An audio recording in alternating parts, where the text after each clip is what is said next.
আসসালামু আলাইকুম এভরিওয়ান। অনেক দিন পরে একটা নতুন ভিডিও নিয়ে চলে এসেছি আপনাদের মাঝে। দেখতেই পাচ্ছেন আমার সামনে একটি বই আছে, একদম নতুন। আমি কেনার পর এখনো পর্যন্ত খুলে পড়ার সময় পাইনি। তো আমি চাচ্ছি আমি একটা ভিডিও স্টার্ট করব আপনাদের জন্য। এই বইটি মোটামুটি সোশ্যাল মিডিয়াতে খুবই ফেমাস। বইটির নাম হচ্ছে বোনাস, আর রাইটারের নাম হচ্ছে মোহাম্মদ টিপু সুলতান।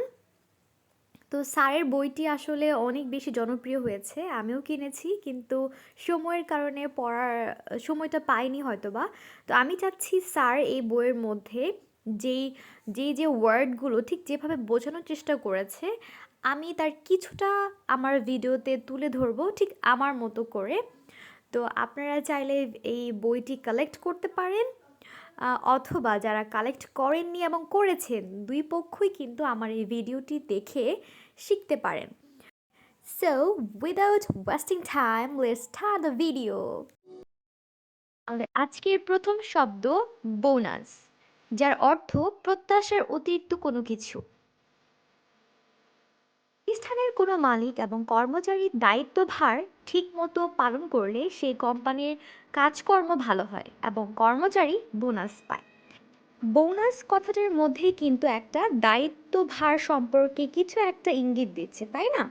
তাহলে আমরা এখন দেখি, যদি বোনাসে বিটা বাদ দিয়ে দেই তাহলে আমাদের যে অবশিষ্ট অংশ থাকে সেটা হচ্ছে ওনাস, যার অর্থ দায়িত্বভার, বোঝা বা ভার। দায়িত্ব বলতে দায়িত্ব বা বোঝাকে বোঝায় যে কোনো পদক্ষেপ নেওয়া বা কোনো দায়িত্ব পালন করার জন্য কার উপর কোনো কিছু চাপানো। For example, the onus is on the defendants to prove their innocence in a court of law. তো আইনের আদালতে তাদের নির্দোষ প্রমাণ করার দায়িত্ব আসামির ওপর। এই যে আসামিকে নির্দোষ প্রমাণিত হওয়ার জন্য তাকে যে বোঝা বা দায়িত্বটা বহন করতে হচ্ছে, এটাই হচ্ছে ওনাস।